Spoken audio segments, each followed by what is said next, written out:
Hi welcome to వేటి news. నిన్నటి current affairs లోని 10వ ప్రశ్నకు సమాధానం. అంతర్జాతీయ జీవ వైవిధ్య దినోత్సవం ఎప్పుడు?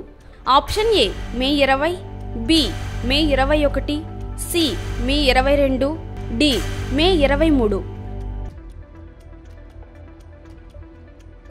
సరైన సమాధానం ఆప్షన్ సి మే 22.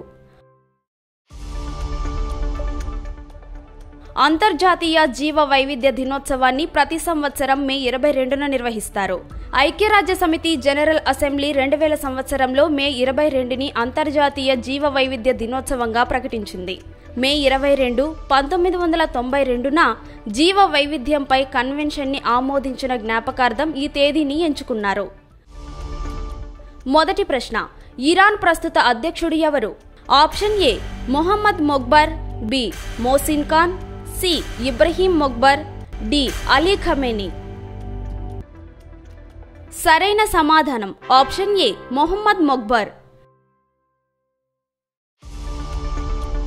ఇరాన్ అధ్యక్షుడు ఇబ్రహీం రైసీ మృతి చెందడంతో అతని స్థానంలో తాత్కాలిక అధ్యక్షుడిగా మొహమ్మద్ మొగ్బర్ నియమితులయ్యారు. ఆయన గతంలో వైస్ ప్రెసిడెంట్గా పనిచేశారు. 1 దశాబ్దం పాటు మొగ్బర్ సినా బ్యాంక్ బోర్డు చైర్మన్గా పనిచేశారు. రెండవ ప్రశ్న, R21 మ్యాట్రిక్స్ ఎం టీకా ఏ వ్యాధి నివారణ కోసం అభివృద్ధి చేశారు? Option A dengue, B smallpox, C malaria, D chikungunya. సరైన సమాధానం option C malaria. R21 matrix M టీకాను మలేరియా నివారణ కోసం తయారు చేశారు. ఈ టీకాను సీరం ఇన్స్టిట్యూట్ ఆఫ్ ఇండియా తయారు చేసి ఆఫ్రికాకు ఎగుమతి చేయడం ప్రారంభించింది.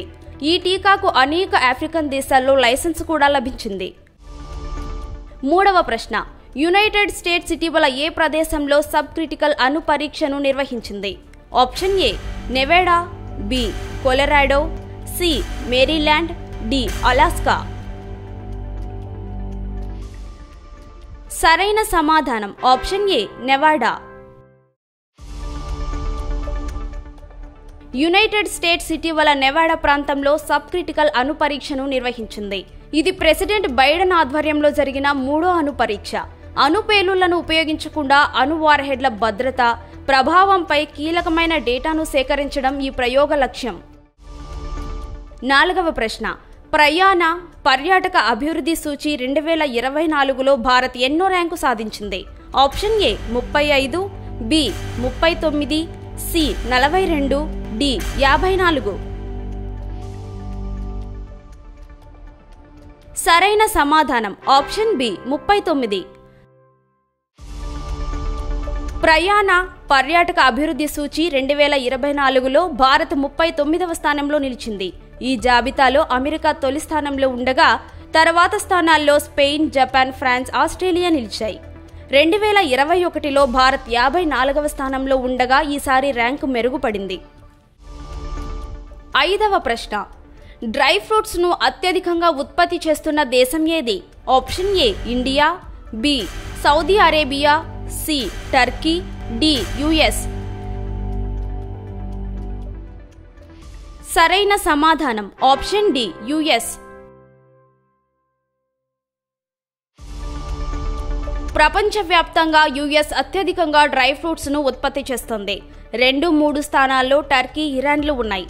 భారత్ జీడిపప్పు, బాదం, వాల్నట్స్, ఎండు ద్రాక్ష, ఖర్జూరాలను ఉత్పత్తి చేస్తూ 6వ స్థానంలో నిలిచింది. ఆరవ ప్రశ్న, ఇబో అనే అగ్నిపర్వతం ఏ దేశంలో ఉంది? Option A New Zealand, B Italy, C Thailand, D Indonesia. సరైన సమాధానం ఆప్షన్ డి ఇండోనేషియా. ఇటీవల వార్తల్లో నిలిచిన ఇబు అనే అగ్నిపర్వతం ఇండోనేషియాలో ఉంది. ఆ దేశంలోని మారుమూల ద్వీపమైన హల్మాహెరాలో ఉన్న ఈ మౌంట్ ఇబు అగ్నిపర్వతం ఇటీవల బద్దలై 4 కిలోమీటర్ల మేర బూడిదను విరజిమ్మింది. దీంతో 12,000 మందిని ఆ ప్రాంతం నుంచి ఇతర చోట్లకు పంపించారు. ఏడవ ప్రశ్న, అమ్మా యాప్ను ఆవిష్కరించిన యూనివర్సిటీ ఏది? Option A IIIT Basara, B NIT Warangal, C JNTU Kukatpally, D HCU. సరైన సమాధానం ఆప్షన్ బి NIT వరంగల్. మాటలు సరిగా రాని పిల్లల కోసం national institute of technology Warangal విద్యార్థులు అమ్మ అనే యాప్ను రూపొందించారు. ఈ యాప్లో తొలి దశలో 50 పదాల ఆటల రూపంలో మాటలు మాట్లాడేలా 3 నుంచి 5 ఏళ్ల పిల్లలకు ఉపయోగపడుతుంది. 8వ ప్రశ్న. మహిళల విభాగంలో 2024 ఇటాలియన్ ఓపెన్ టైటిల్ను ఎవరు గెలుచుకున్నారు? Option A Y Putintseva, B Iga Swiatek, C Gauff, D Aryna Sabalenka.